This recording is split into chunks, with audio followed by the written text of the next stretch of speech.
قرآن ہے میرا رہنما قرآن، شفا ہے نور ہے قرآن، جلا دل کی میرا قرآن، رضا رب کی میرا قرآن، قرآن قرآن۔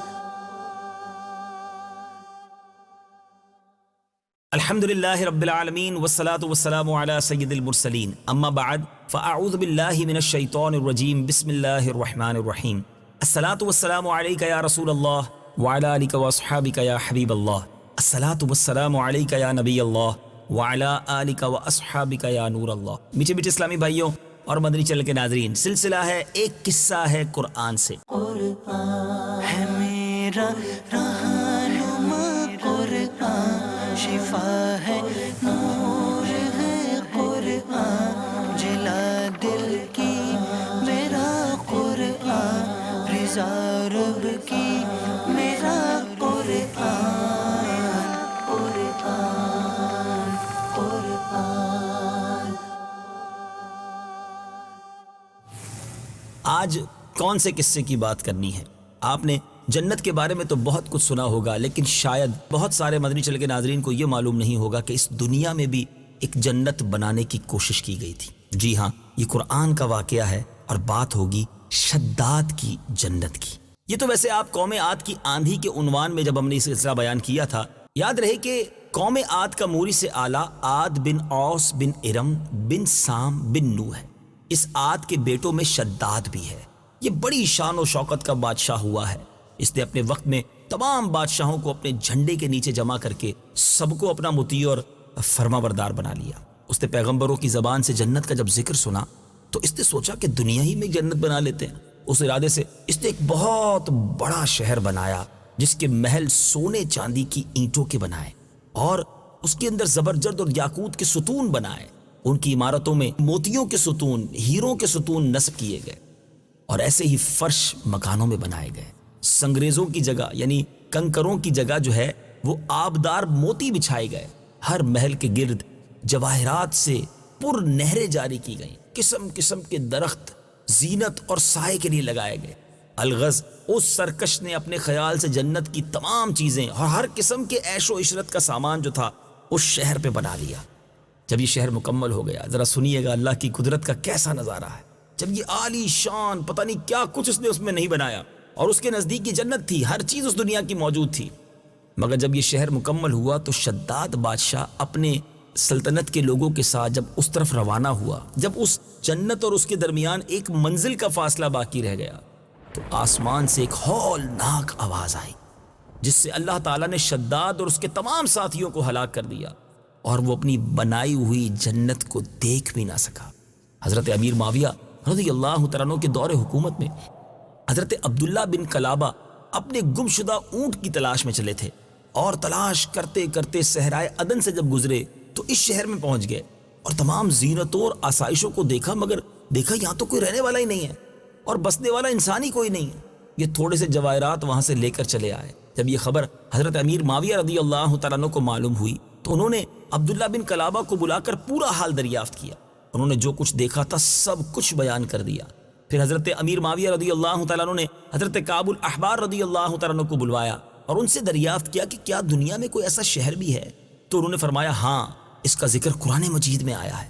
یہ شہر شداد بن عاد نے بنایا تھا لیکن عذاب الہی سے ہلاک ہوا اور اس کی قوم میں سے کوئی ایک آدمی بھی باقی نہ بچا، اور کہا کہ آپ کے زمانے میں ایک مسلمان جس کی آنکھیں نیلی، قد چھوٹا اور اس کے ابرو پر ایک تل ہوگا اور اپنے اونٹ کو تلاش کرتے ہوئے اس ویران شہر میں داخل ہوگا۔ حضرت کعب الاحبار نے یہ بھی بتا دیا۔ اتنے میں عبداللہ بن کلابہ آ گئے تو کعب الاحبار نے ان کو دیکھ کر فرمایا کہ یہی وہ شخص ہے جو شداد کی بنائی ہوئی جنت کو دیکھے گا۔ ہاں، یہی وہ شخص ہے۔ کیا بات ہے صحابہ کرام کی، کیسا علم رکھتے ہیں۔ قرآن اس کے بارے میں کیا کہتا ہے؟ آئیے تلاوت قرآن اور اس کا ترجمہ سنتے ہیں۔ أَلَمْ تَرَ كَيْفَ فَعَلَ رَبُّكَ بِعَادٍ إِرَمَ ذَاتِ الْعِمَادِ الَّتِي لَمْ يُخْلَقْ مِثْلُهَا فِي الْبِلَادِ وثمود الذين جابوا الصخر بالواد وفرعون ذي الأوتاد الذين طغوا في البلاد فأكثروا فيها الفساد فصب عليهم ربك سوط عذاب. ترجمہ: کیا تم نے نہ دیکھا کہ تمہارے رب نے عاد کے ساتھ کیسا کیا؟ وہ ارم ستونوں جیسے قد والے کہ ان جیسا شہروں میں پیدا نہ ہوا، اور سمود جنہوں نے وادی میں پتھر کی چٹانیں کاٹی، اور فرعون جو میخوں والا تھا جنہوں نے شہر میں سرکشی کی، پھر ان میں بہت فساد پھیلا دیا، تو ان پر تمہارے رب نے عذاب کا کوڑا برسایا. اے میرے میٹھے اسلامی بھائیوں اور مدنی چینل کے ناظرین، اللہ تبارک و تعالیٰ کو بندوں کی سرکشی، تکبر اور غرور بے حد ناپسند ہے. اس لیے خداوند قدوس کا دستور ہے کہ جو سرکش اور متکبر قوم جس نے زمین میں اپنی سرکشی اور ظلم اور عدوان سے فساد پھیلایا، اس قوم کو قہر الہی نے کسی نہ کسی عذاب کی صورت میں ظاہر ہو کر ہلاک اور برباد کر دیا. شداد اور قوم عاد کے دوسرے افراد سب اپنی سرکشی اور تکبر کی وجہ سے اللہ عز و جل کے غضب کے شکار ہوئے، تو خداوند قہار اور جبار کے عذابوں نے ان سب سرکشوں اور ظالموں کو تباہ و برباد کر کے صفائے ہستی سے حرف غلط کی طرح مٹا دیا. لہٰذا ان قوموں کے عروج و زوال اور ان لوگوں کے عذاب الہی سے پامال ہونے والی داستانوں سے ہم سب کو عبرت اور نصیحت حاصل کرنی چاہیے، کیونکہ قرآن کریم میں ان اقوام کے انجام کے ذکر کا مقصد ہی یہ ہے کہ اہل قرآن ان کی داستان سن کر عبرت پکڑیں، خوف الہی سے ہر دم لرزا رہیں. مسلمانوں کو لازم ہے کہ قرآن مجید کی بکثرت تلاوت کریں اور اس کا ترجمہ بھی پڑھا کریں اور اس کی یہ واقعات سنیں، تفسیر پڑھیں. اے میرے میٹھے اسلامی بھائیوں، اب تو صراط الجنان تفسیر قرآن آپ کے پاس ہے، کتنی آسان اردو میں ترجمہ قرآن بھی ہے، تفسیر قرآن بھی ہے، اس میں بھی یہ واقعات موجود ہیں. اے میرے میٹھے اسلامی بھائیوں، ہمیں تکبر سے بچنا ہے. جو کچھ میرے اور آپ کے پاس ہے وہ رب نے دیا ہے، چاہے دولت ہے، چاہے شہرت ہے، چاہے عزت ہے، چاہے خوبصورتی ہے، چاہے آواز ہے، جو کچھ ہے میرے اور آپ کے پاس وہ رب کی عطا کردہ ہے. تکبر کس بات کا؟ رب جب چاہے اسے واپس لے سکتا ہے. متکبرین رب کو پسند نہیں ہے. اللہ جتنی نعمتیں عطا کرے اتنا سر جھکنا چاہیے، اتنی عاجزی اور انکساری ہونی چاہیے، اتنا رب کی فرما برداری ہونی چاہیے. یہ قوموں کے احوال ہمیں بتا رہے ہیں کہ جنہوں نے سر اٹھا کر معاذ اللہ رب کے سامنے سرکشی کی، ان کے سر ہی کو ختم کر دیا گیا، ان کا وجود ہی کہیں باقی نہ بچا، ان کی داستان نہیں ہے آج دنیا میں. اتنی بڑی جنت بنا کر بھی اپنی جنت نہ دیکھ سکا کیونکہ چلا تھا قدرت سے مقابلہ کرنے. اللہ مجھے اور آپ کو فرما بردار اور عاجزی کا پیکر بنائے. مدنی چینل دیکھتے رہیے، قرآن پاک پڑھتے رہیے، سمجھتے رہیے.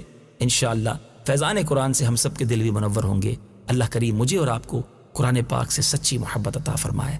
آمین بجاہ النبی الامین صلی اللہ تعالی علیہ وسلم. قرآن ہے میرا رہنما، قرآن شفا ہے نور